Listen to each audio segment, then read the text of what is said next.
कहते हैं।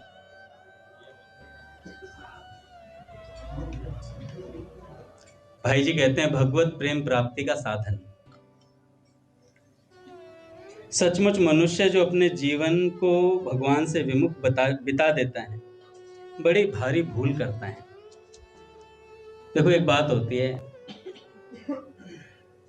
महापुरुषों ने जो कहा है वो नहीं हम करना चाहते, महापुरुषों को जो मिला है वो लेना चाहते हैं, वो लेना चाहते हैं।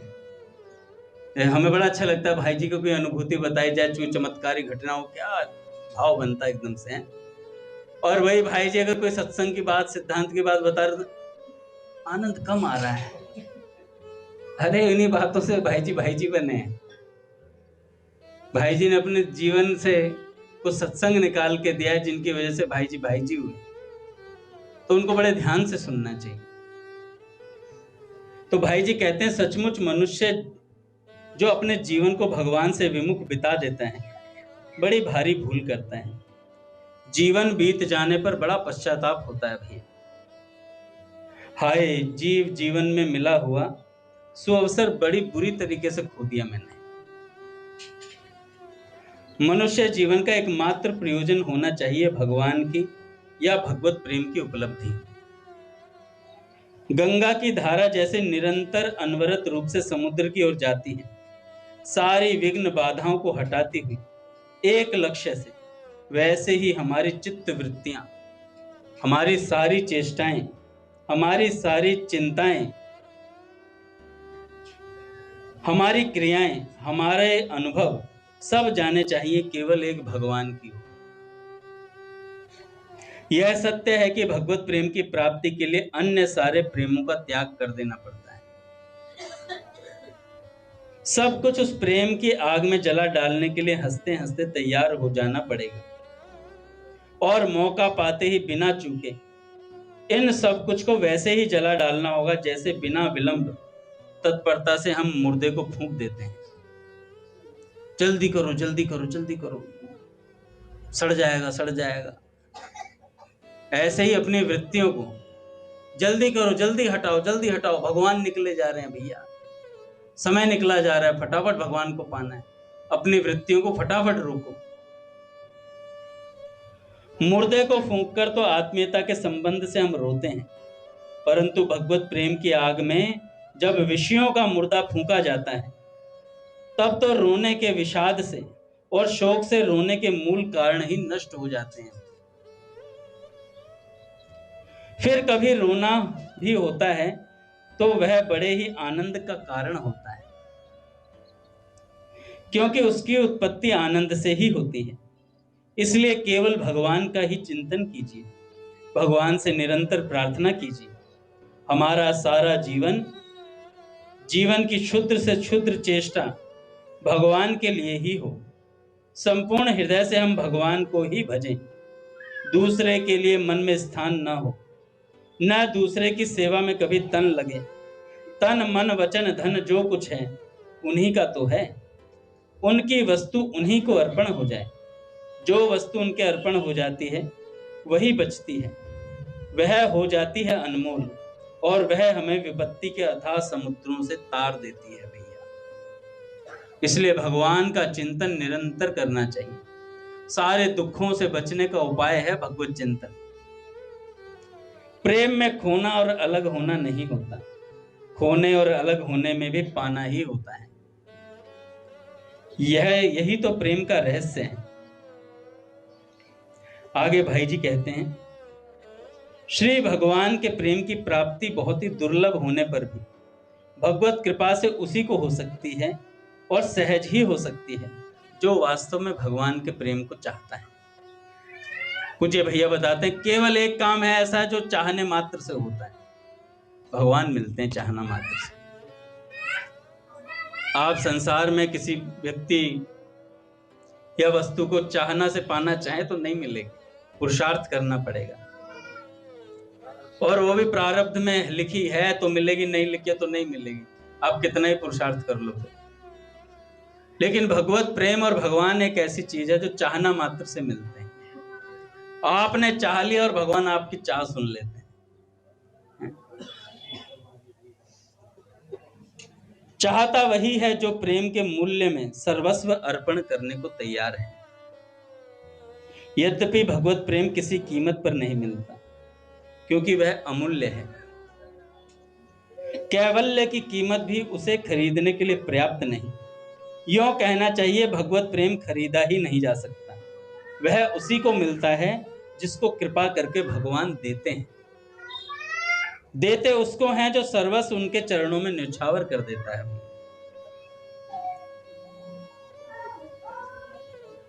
और पल पल में प्रेमास्पद प्रभु के प्रेम पर मुग्ध होता रहता है, उसे भगवत प्रेम मिलता है।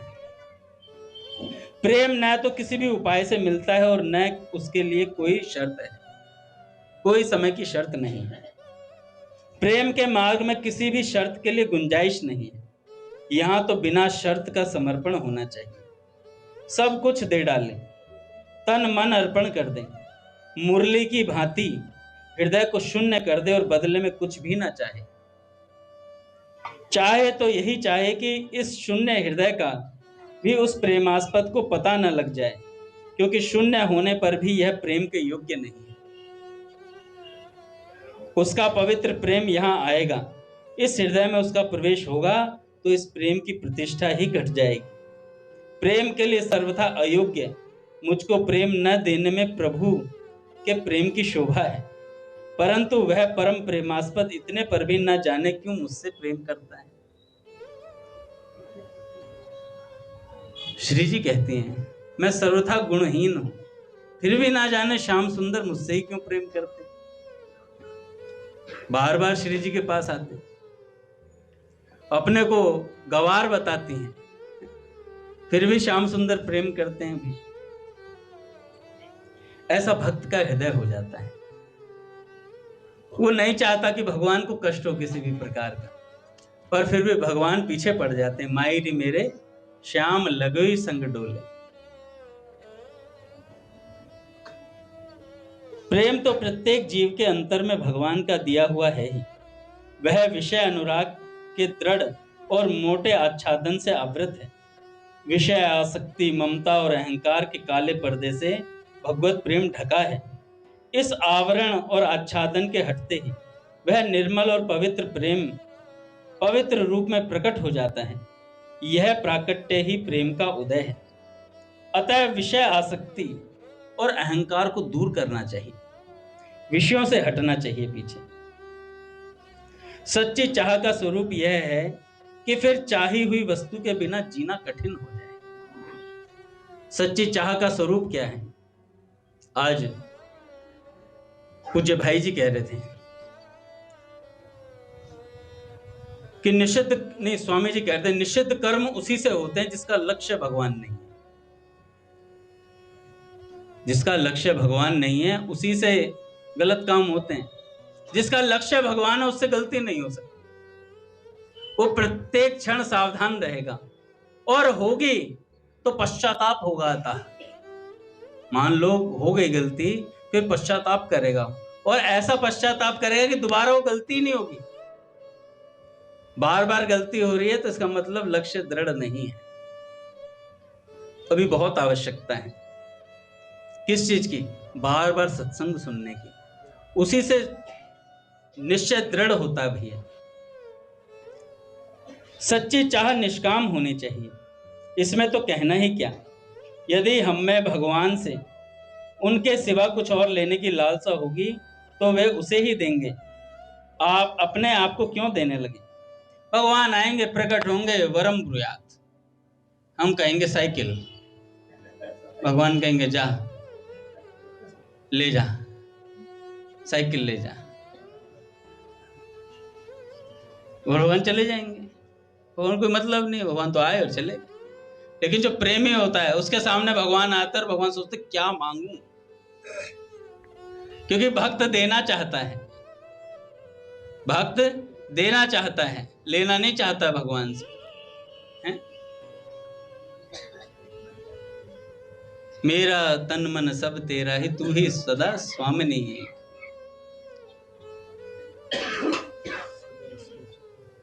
तो भक्त कुछ चाहता नहीं है, भक्त सिर्फ एक बात रखता है कि नाथ आपका स्मरण निरंतर रहे, आप दर्शन दो मत दो, मुझे उससे मतलब नहीं। आपका प्रेम निरंतर बना रहे, आपका प्रेम निरंतर बना रहे। पूज्य मलुकपीर सरकार बता रहे थे ना पूज्य प्रेमानंद जी महाराज से, कि एक पद में कहा कि नाम चाहिए या मैं चाहिए, मेरे स्वरूप का दर्शन चाहिए। तो गोस्वामी जी ने कहा आपका नाम दे दो सरकार, आपका नाम दे दो, आपके नाम के पीछे आप अपने आप आ जाओगे, आपके नाम के पीछे आप अपने आप आ जाओगे। अच्छा, भगवत प्रेम की चाह को बढ़ाने के लिए क्या करना पड़ेगा? भोगों को अनित्य और दुख समझकर सारी इच्छाएं छोड़ दी जाएं। जब तक दूसरी कोई भी कामना रहेगी तब तक भगवत प्राप्ति की उत्कंठा नहीं बढ़ेगी, तब तक भगवत प्राप्ति की उत्कंठा नहीं बढ़ेगी, जब तक कोई संसार की कामना रहे, अन्य कामना रहेगी। तो अन्य कामना शून्य होते ही भगवत प्रेम लबालब भरा पड़ा है, लबालब भरा पड़ा है। एक संत हुए भोरी सखी जी, आज उनका बड़ा सुंदर प्रसंग मैंने सुना, थोड़ा सा सुनाता हूं, इतने पूज्य भैया आएंगे।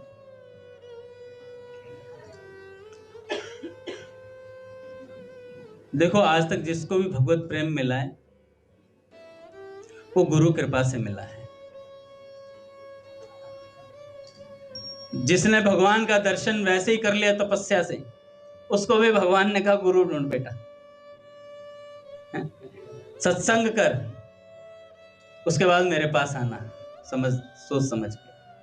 नामदेव जी से जिन्हें बजा के गोरा कुमार जी के यहाँ पे गए थे तो वहां पे ढुक के देखा, अभी कच्चा है, सारे भगवत प्राप्त थे वहां जो इतने भी बैठे हुए थे, और उनके सिर पे लगा कौन सा कच्चा है। तो नामदेव जी जिनको 52 बार भगवत दर्शन हुआ है, उनके सिर पे लगा करे ये कच्चा है। और इतना कहते ही जा करके विठल भगवान के सामने हुए, नाथ में कच्चा बता दिया गया। गोरा काका कह रहे मैं कच्चा हूं। तो उन्होंने कहा बेटा कच्चा तो है तू, भगवान सच, भगवान का क्या बिगाड़ लो, भगवान सच बोल देंगे।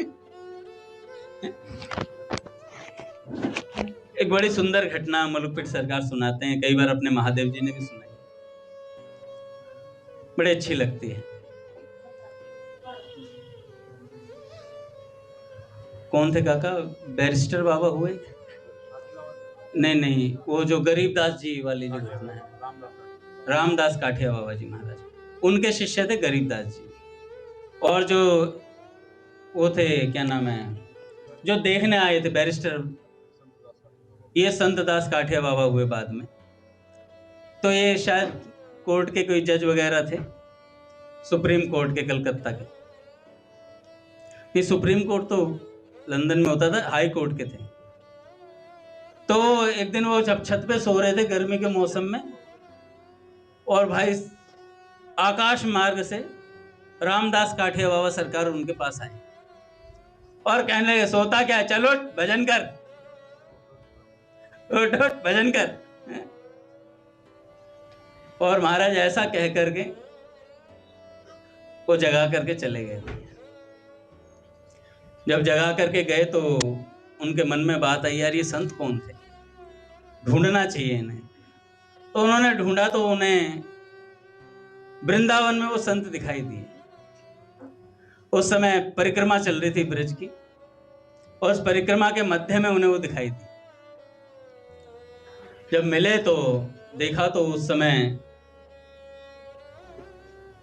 उनके शिष्य श्री गरीबदास जी महाराज वो सेवा में मौजूद थे, और देख रहे थे, आसपास घूम रहे थे गुरु बनाने के लिए उनको। रामदास काठिया बाबा जी महाराज को सोचे थे गुरु जो पढ़े लिखे होते हैं, महाराज जी बता रहे हैं जो पढ़े लिखे होते हैं वो दिमाग ज्यादा चलाते हैं, भाई गुरु बनाऊं नहीं बनाऊं सोच विचार के। तो देख रहे थे उनका स्वभाव रामदास काठिया बाबा का। वो बात बात पे गरीबदास जी डांट रहे थे, डांटते बहुत है यार, चलो थोड़े दिन और देखते हैं, गुरुजी ठीक होते नहीं गुरुजी ठीक होते नहीं होते। गुरुजी तो ठीक ही थे, चेले गड़बड़ हो जाते हैं। अच्छा, जो गड़बड़ होता है उसे लगता ही नहीं मैं गड़बड़ हूं। अब आप मुझे कितना ही समझा लो, मैं ऐसे कैसे काका आप ऐसे कैसे कर रहे हैं, आधा ज्ञान तो मेरे पास भी है, पूरा तो नहीं है। आप कैसे समझा रहे हो, मुझे समझने को तैयार नहीं। अब मैं काका को समझाने के लिए बैठूं, पहली बात तो मैं बैठूंगा ही नहीं, मैं काका को क्या समझाऊं, काका स्वयं में इतने बड़े, क्या समझा सकता हूं मैं काका को। अब मैं रघुनाथ जी को समझाने बैठ जाऊं, अच्छा लगेगा आप लोगों को? उन्हें ही नहीं लगेगा, रघुनाथ जी को ही नहीं लगेगा।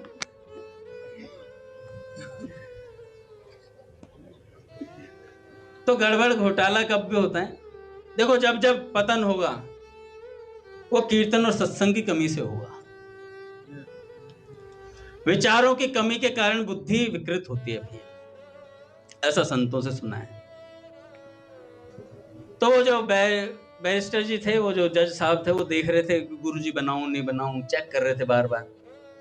एक दिन क्या हुआ, गरीबदास जी महाराज अपना भोजन बना रहे थे रामदास काठिया बाबा जी के लिए, और वो पूरा वो ढक के रखते थे पूरे उसको, उसमें कोई प्रवेश ना कर जाए। उसमें क्या हुआ, जैसे आजकल होता ही है पांडालों में माताएं बहनें हर जगह प्रवेश करना चाहती हैं, है ना। महाराज जी ने 3 घंटे की कथा सुनाई, उसके बाद पर्सनल क्वेश्चन चाहिए उन्हें, पर्सनल अटेंशन। हम लोगों का भी यही हाल है, महाराज जी मेरी शक्ल देख लें एक बार, महाराज जी मेरे को घूर के देख लें, कितना ही घूर के देख लो, भजन नहीं करोगे तो कुछ नहीं मिलना, सीधी सी बात है भैया। पूज्य बाबा कहते हैं संत का सच्चा स्वरूप तभी समझ में आ सकता है जब साधन की पराकाष्ठा होती है साधक के जीवन में। जितना जितना भजन करते जाओगे उतना उतना संत का स्वरूप आपके सामने प्रकट होता चला जाएगा। या कुछ चुटकुला नहीं है, चमत्कार नहीं है काका। जितना जितना बाबा कहते हैं जितना जितना भजन बढ़ता जाएगा उतना उतना संत का स्वरूप निखरता जाएगा आपके सामने, और से और अनुभूतियां होती चली जाएंगी। तो उन्होंने गरीबदास जी खाना बना रहे थे, भोजन बना रहे थे, एक माता जी ने आकर के यूं झांक के देख क्या बन रहा है। इतना देखना था, उधर से रामदास काठिया बाबा सरकार ने देख लिया, और भाई वो जो चिल्लाए हैं भाई, खूब जोर जोर से चिल्लाए, अंदर जाके बर्तन फेंक फेंक के मारे, मसाले वसाले सब फेंक दिए, जलती हुई लकड़ी निकाली और गरीबदास जी को पीटना शुरू करा, ताबड़तोड़ पीटा महाराज। अच्छा, इतना पीटा कि बेहोश हो गए, इतना पीटा गया कि बेहोश हो गए भैया। और बेहोश होने के बाद फिर वो अपना आराम से रामदास काठिया बाबा तो बैठ गए, जज साहब तो बैग पैक कर चुके थे, कहते इन्हें गुरु नहीं बनाना किसी भी तरीके से। रामदास काठिया बाबा सरकार बैठे, और इतने में फिर गरीबदास जी जब होश में आए तो वापस उसी तरीके से दोबारा सब कुछ धोया, चौका वगैरह सब साफ किया, बर्तन वगैरह सब लगाए ढंग से, फिर दोबारा भोजन अच्छे से बनाया। दोबारा भोजन अच्छे से बना करके फिर पवाया गुरुदेव को। अच्छा, पवाया तो अलग बात, और दिन तो बाबा छोड़ देते थे शीत प्रसादी। इतना पीटे, मतलब जलती हुई लकड़ी से पीटा, उसके बाद आज थाली में कुछ भी नहीं छोड़ा, मतलब एक कण भी नहीं छोड़ा, चाट गए सारी चीजें। मारम बोलो फिर सरकार कहते एक कण भी नहीं छोड़ा उनके लिए। इतना तो पिटे, और ऊपर से उसके बाद भूखे। पूज्य मलुकपीठ सरकार कहते हैं कि हम धर्म संघ वाले गुरुजी के पास पढ़ने जाते थे, तो सुबह हमें कुछ नहीं मिलता था। उनके पास जाते, उनके पास से पढ़ करके आते, सुबह विद्यार्थियों को पढ़ा कर जाते यहाँ से। पूज्य भक्तमाली जी महाराज कहते पढ़ाना विद्यार्थियों को, तुम्हें ही पढ़ाना है। पढ़ा के जाते और फिर खुद पढ़ने जाते, और फिर आते तो दोपहर के 2:30-3 बजे होते थे। तो महाराज जी ने कहा कि जब मैं आता था तो भूख लगी होती थी बहुत तेज, और उसमें आकर के रसोई में देखता था, कुछ पढ़ा है तो पा लिया, नहीं पढ़ा है तो फिर पढ़ाने बैठ गए। उसके बाद फिर जाते थे, पहाड़ी बाबा सरकार के उस तरफ जाते कि भाई वहां पे थोड़ी रसोई अच्छी बनती, वहां कुछ खाने को मिल जाएगा। तो पहाड़ी बाबा सरकार क्या करते, आधी रोटी देते या कभी आधा गिलास दूध देते थे। अरे पूरे दिन का भूखा आदमी, उसको आधी रोटी हाथ में पकड़ा दो, क्या चलेगा। और हुई तो देते, नहीं होती तो वो भी मना कर देते, नहीं आज। पर हमें ये पता रहता था वहां साग और रोटी बनती है, इसलिए हम जानबूझ के जाते थे जिस दिन कुछ नहीं बनता था यहाँ पे। तो कह रहे पूरे दिन ऐसे रहते थे। और आजकल के शिष्य सोचते होंगे कि महाराज जी ने बड़ा खाया अच्छे से, कि हमारे जैसी रहनी रह लोगे तब पता चलेगा। आजकल तो सब व्यवस्था है, जजमान एक से दो ऊपर से बना के दे के जाते हैं, काजू और वो सब चीजें। मावा तो जेब में ही भरा रहता है, ये लो।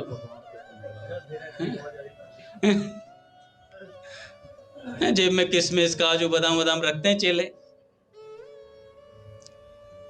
यजमान लोग भर जाते हैं। आए और आ गई हूं महाराज जी प्रसाद, पट खोल दो भाई, पद पहुंच जाए। श्री राम जय राम जय जय राम,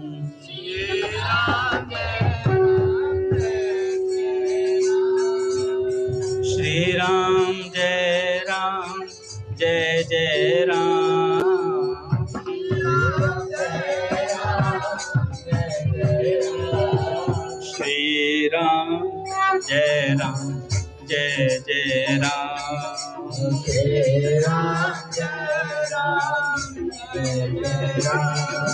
श्री राम जय राम जय जय राम,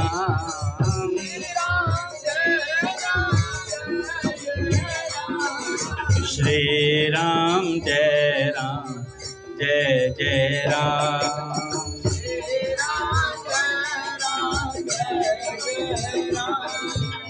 जय जय श्यामा जय जय श्याम, जय जय श्यामा जय जय श्याम, जय जय श्री वृंदावन धाम, जय जय श्री वृंदावन, जय बरसाना जय नंदगांव,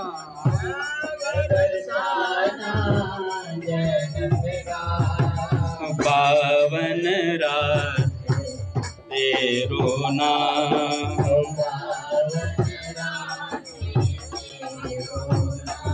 बोले राधा माधव सरकार की जय।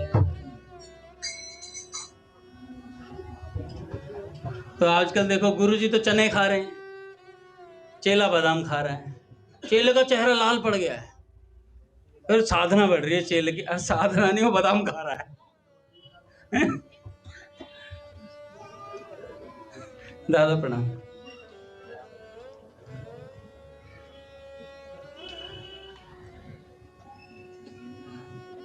तो गुरुजी तो चना पा रहे हैं, चेले का मतलब गलूरे फूल रहे हैं, चेला बादाम और किशमिश रख के घूम रहा है जेब में।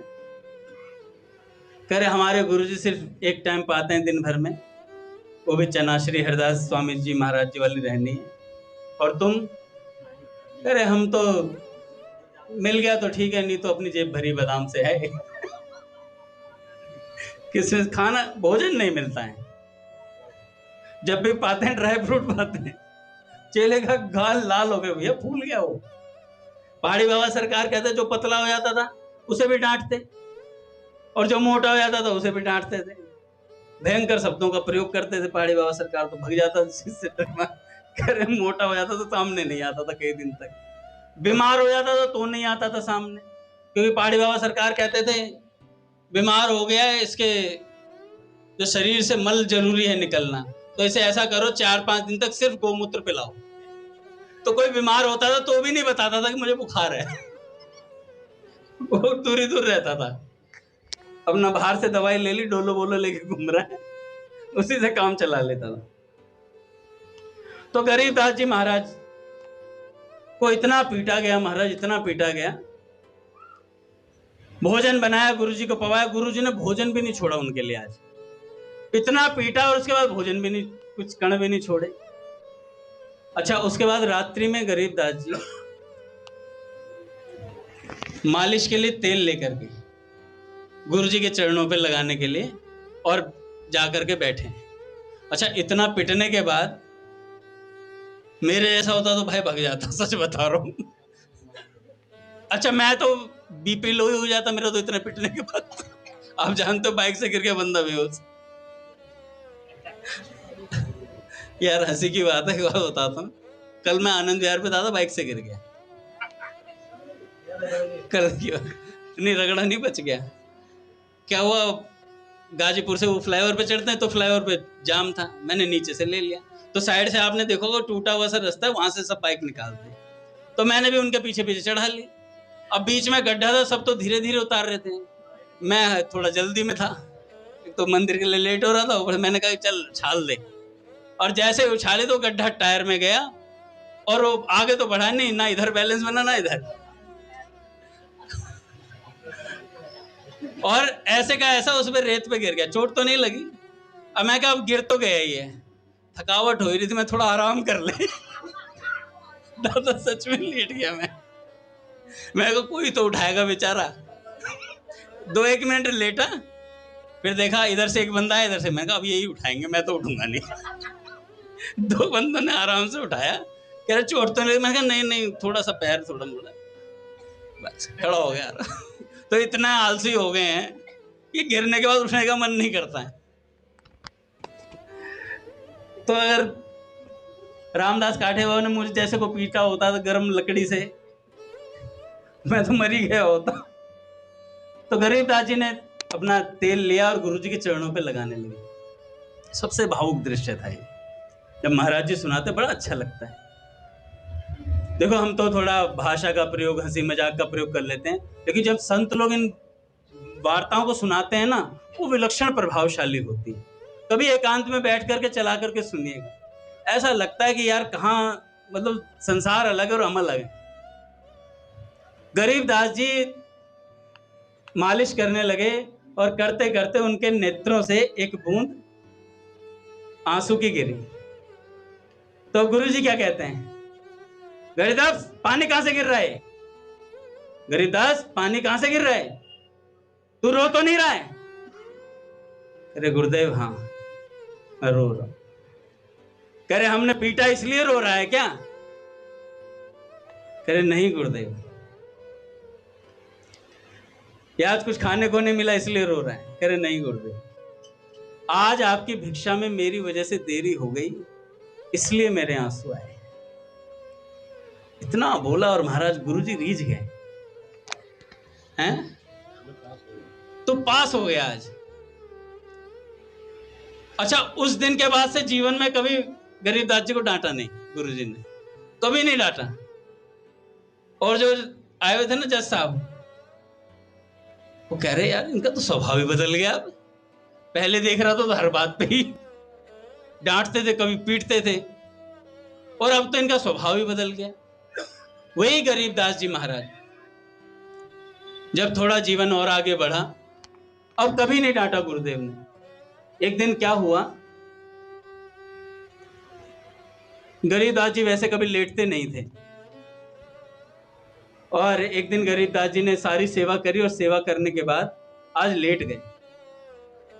तो शिष्य ने जाकर के बताया रामदास काठिया बाबा सरकार से कि बाबा गरीबदास जी आज मतलब आराम कर रहे हैं, लेटे हुए हैं, वैसे वो कभी लेटते नहीं थे। तभी रामदास काठिया बाबा सरकार ने, अच्छा तो गरीबदास जाने वाला है, जाने का समय आ गया है उसका, और जा करके उनसे मिले, और मिल करके कहने लगे अब जाने का समय आ गया। गरीबदास कह रहे हाँ गुरुदेव, क्या चाहते हो। कह रहे गुरुदेव आपके चरणों में उठकर प्रणाम करने की हिम्मत नहीं है, आज अपनी चरण रज मुझे दीजिए। तो रामदास काठिया बाबा सरकार ने अपने चरण उनके माथे पर रख दिए, और पूछा और बताओ क्या चाहिए। तो गरीबदास जी ने कहा कि गुरुदेव सब संतों से सुना है कि नैनन को इतना ही फल है, करें सदा माधव दर्शन, प्रिया प्रियतम के दर्शन हो जाएं, इससे बड़ी और क्या वस्तु हो सकती है। मेरे जब प्राण निकले तो मुझे प्रिया प्रियतम सरकार का दर्शन हो जाए। जा हो जाएगा, जा हो जाएगा। और जब अंत समय में प्राण निकलने लगे महाराज, प्रिया प्रियतम सरकार अष्ट सखियों सहित उनके सामने प्रकट हुए। गुरुदेव ने पूछा क्या दिखाई दे रहा है? गुरुदेव, प्रिया प्रियतम सरकार अष्ट सखियों सहित सामने है नेत्रों। तो ऐसा दर्शन भैया, संतों की कृपा से क्या नहीं हो सकता, सब कुछ हो सकता है। बस संतन कयो नेक नहीं मानो, कियो सदा मन भायोरी किशोरी राधे। मन भाया करते रहे, कुछ जो सत्संग अच्छा लगता है वो तो सुन लिया, जो नहीं लगता नहीं सुनना है। अपनी मन मर्जी का चलता है सब कुछ, ऐसा नहीं होता। सांवर की रुचि के ढांचे में हमको ढलना होगा प्रियतम। हो सकता है 100% ना ढल पाए, 1% तो ढलेंगे। प्रयास करते रहिए, प्रयासरत रहेंगे तो ढल जाएंगे कभी ना कभी। तोड़ फोड़ कर मुझे बना लो प्रभु अपने मन के अनुकूल। भाई जी कहते हैं कि तोड़ फोड़ कर मुझे अपने अनुकूल बना लो।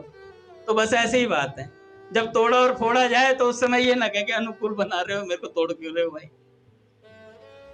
यही होता है। स्वामी जी महाराज कहते हैं जब भगवान को आपने अपने आप को सौंप ही दिया तो उसके बाद नून उच्च नहीं होनी चाहिए, और नून उच्च भी हो जाए तो सहन करो। पूज्य प्रेमानंद जी महाराज कहते हैं विकार आ रहा है, काम आ रहा है, क्रोध आ रहा है, लोभ आ रहा है, मन में आ सकता है पर क्रिया में नहीं आना चाहिए। क्रिया में नहीं, अगर क्रिया में नहीं आया तो थोड़ी देर में हट जाएगा वो, उसकी सत्ता ही नहीं है। क्योंकि आपके मुख से नाम जब चल रहा है और आपने उसे सत्ता नहीं दी, उस विचार को आया और राम राम राम राम राम करते रहे तो थोड़ी देर में खिसक जाएगा वो अपना बोरिया बिस्तरा लेकर।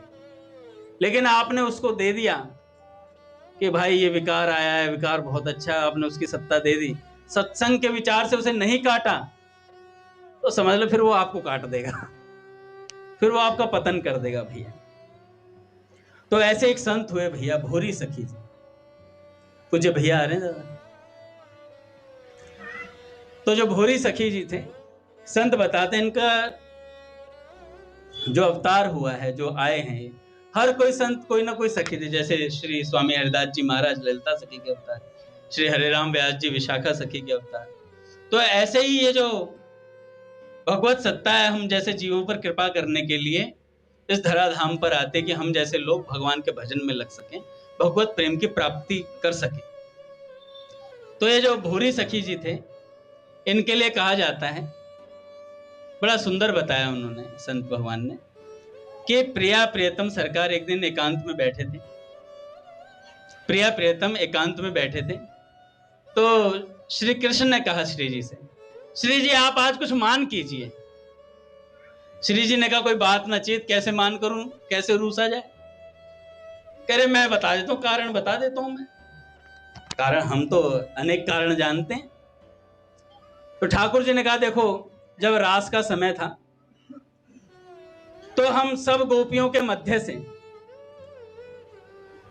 अंतर्ध्यान हो गए थे, अंतर्ध्यान हुए थे तो गोपियों को बड़ा कष्ट हुआ था। उसके बाद गोपियों ने विलक्षण विलक्षण बातें बनाई थी कि श्री कृष्ण ऐसे थे, आपस में चर्चा कर रही थी। और कई गोपांगनाओं ने तो कई तरीके से खेल रचाए थे कि कोई अघासुर बन गई, कोई बकासुर बन गई, और उनमें सब गोपियों में से एक को श्री कृष्ण बना लिया, वो श्री कृष्ण उन सबको मार रहे हैं। इस तरीके से सारी भगवान की लीलाएं करी, उखल लीला भी करी गोपियों ने। दो वृक्ष बन गए, दो गोपियां, और इस तरीके से लीलाएं करने। तो हमारा स्मरण करने के लिए, हमारी याद में उनको इतना कष्ट हुआ। श्री जी इस बात को सोचकर आप मान कर लीजिए कि हमने सखियों को कष्ट दिया। श्री जी कहने लगे ये भी कोई बात होती है, इसमें तो हम मान नहीं करिए, आप मान। तो श्री जी ने कहा कि सच बताओ। कह रहे हाँ सच बता रहे, मान कीजिए। तो श्री जी ने कहा ठीक है। तो थोड़ा सा मान किया, तो मान करते ही विचार में गई श्री जी। ऐसे ऐसे श्याम सुंदर अंतर्ध्यान हुए थे, और फिर तो हम वृक्षों लताओं से पूछती पूछती, हा नाथ रमण प्रेष्ठ, इतना कष्ट हुआ था, हम रुदन करती घूम रही थी, इतना कष्ट दिया श्री कृष्ण ने हमें।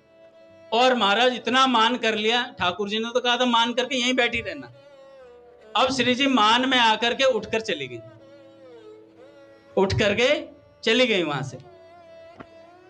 और जाकर के वृंदावन के निकुंजों में छुप गई जाकर, और बाहर ना आए भैया। ठाकुर जी इंतजार कर रहे हैं। ठाकुर जी कह रहे हमने तो मान करवे की गई थी, ये तो रूठ के चली गई हैं हमसे। बताओ ये कोई बात होती है? अब ठाकुर जी विरह में हो गए। ठाकुर जी को श्री जी का विरह व्याप्त हो गया। तो संत भगवान कहते हैं उस विरह में भगवान के तो आंसू गिरे। वो दो आंसू भोरी सखी के रूप में प्रकट हुए थे। वो दो आंसू भोरी सखी के रूप में प्रकट हुए थे, जिनका नाम भोलानाथ था। जो शरीर का नाम था वैसे इनका भोलानाथ था, और ये भगवान के आंसुओं का अवतार कह लीजिए एक तरीके से। जब आए तो बालक ही थे, जैसे बच्चे खेलने जाते, खेलने तो चले जाते थे। जैसे गिरधर ने मुझे उनको बुलाया, बालक को बुलाया, तो बालक गिरधर के साथ खेलने चला गया। चला तो गया, पर वहां जाके फिर खेल खेल में सोचने लगा, यार मैं इसीलिए आया था। छोटे से बालक में ये बुद्धि है कि यार मैं खेलने के लिए थोड़ी आया था, मुझे तो प्यारी जी को प्राप्त करना है, मुझे तो श्री जी का प्रेम चाहिए। इस तरीके से बार बार वो विचार करें। विचार करते करते खेल में मन ना लगे, कहीं रुचि ही नहीं बनती थी।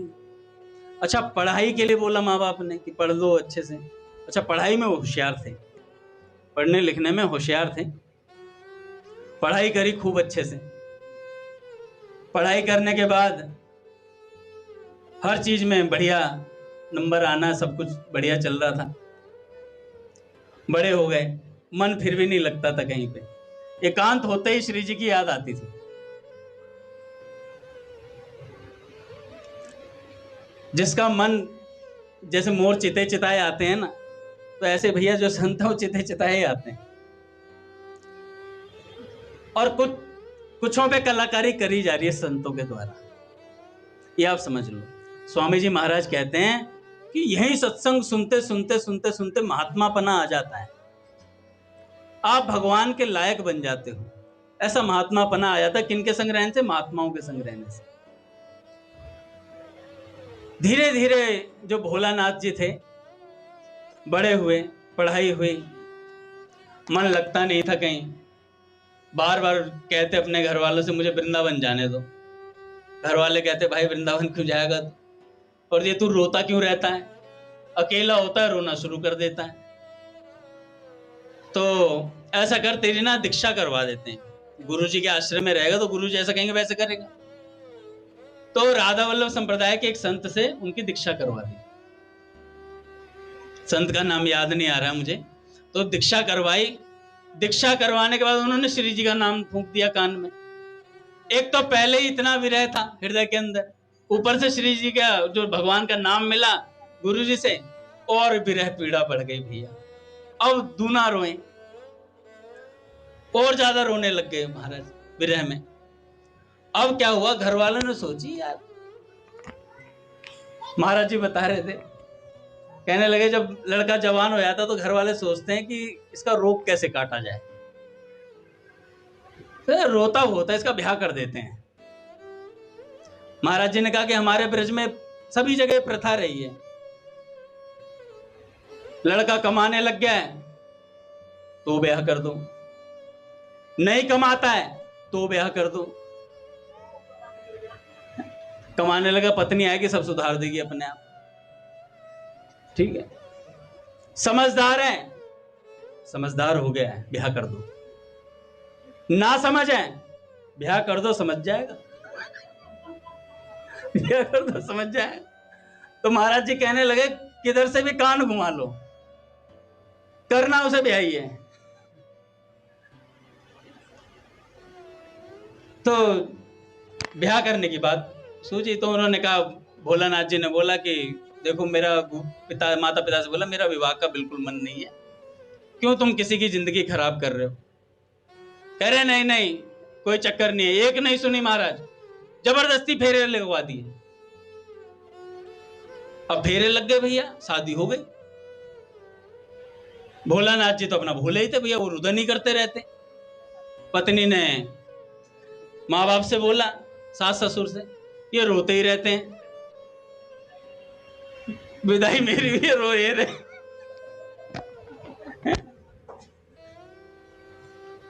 तो भोलानाथ जी को उनके माता पिता ने बुलाया और बोला कि बेटा अब तेरा ब्याह हो गया, बहू की जो जरूरतें हैं उसको पूरा करो,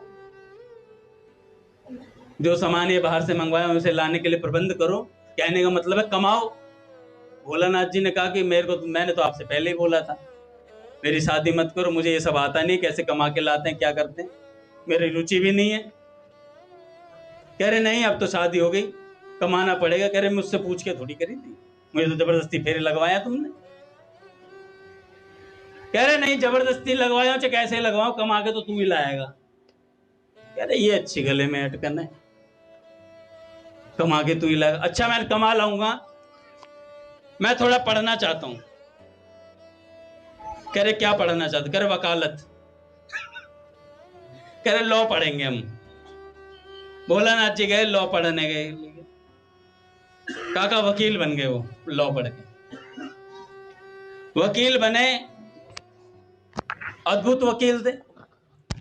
अब भैया जिसका मन आठों याम भगवान के दर्शनों के लिए व्याकुल हो और उसे वकील बना दिया जाए, उसे वकील बना दिया जाए। उसके पास कोई वो आता था, मुकदमा आता, मान लो गिरधर भोरी सखी हैं, काका का मुकदमा आ गया। काका ने कहा कि देख वकील के सामने सब सच बोलना पड़ता है। वकील ने बोला भाई मुझे सब सच सच बता दो।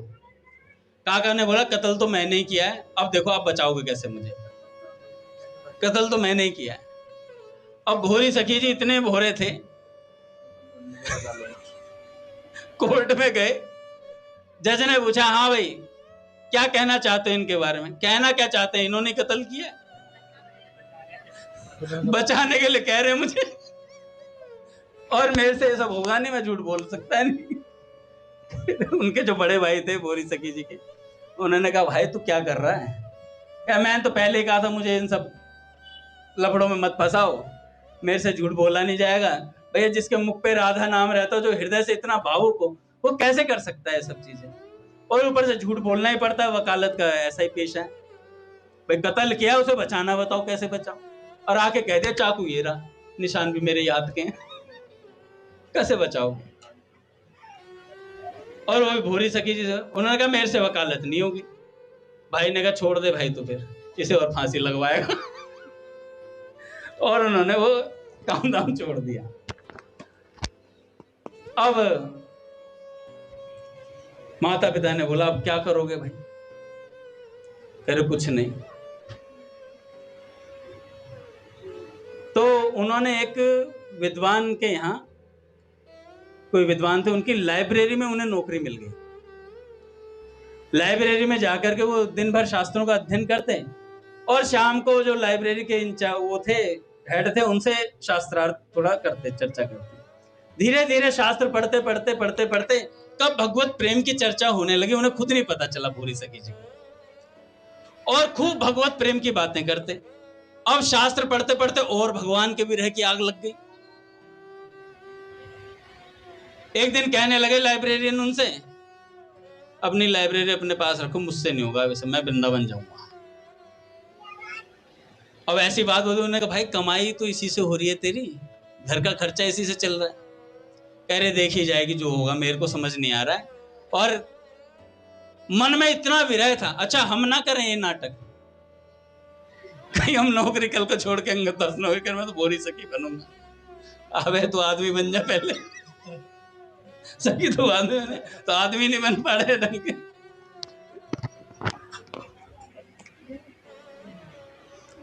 ये भैया अति भक्ति के लक्षण होते।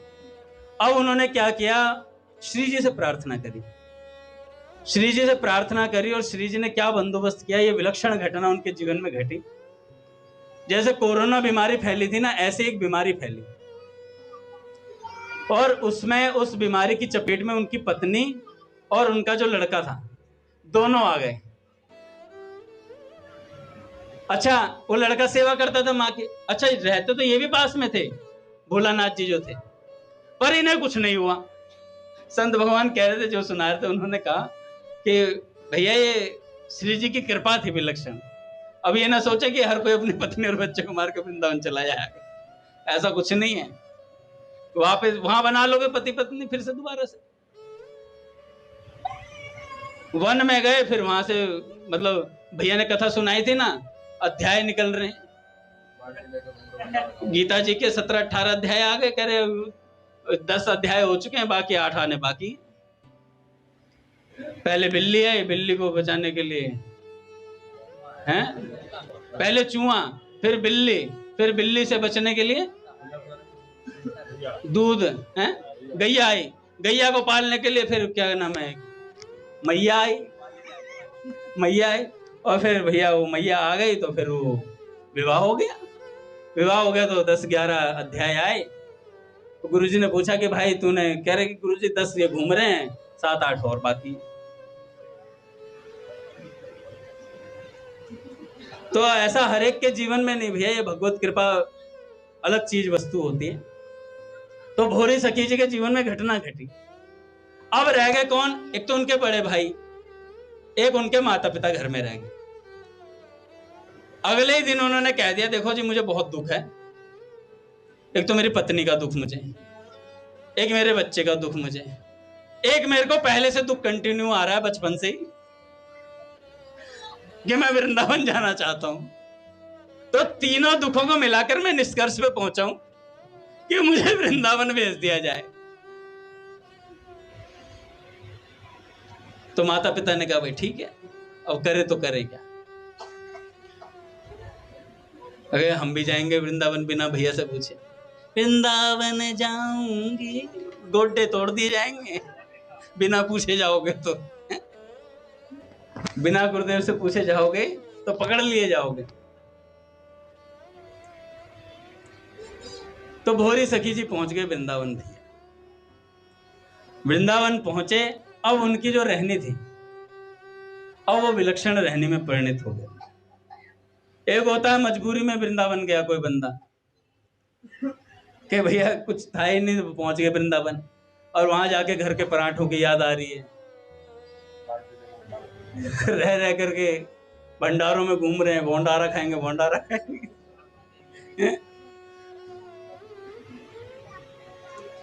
जगह जगह पूछते फिर रहे हैं।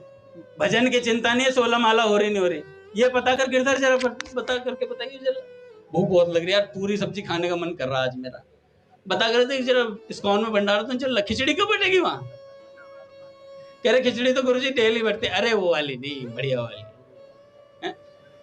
चलो गौरी गोपाल आश्रम चल रहे, वहां तो लगा ही रहता भंडारा।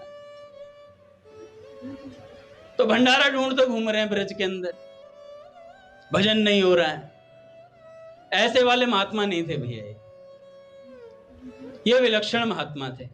कोई दे दे तो पा लेते थे, नहीं देता तो कोई दिक्कत नहीं थी, भूखे सो जाते थे भैया।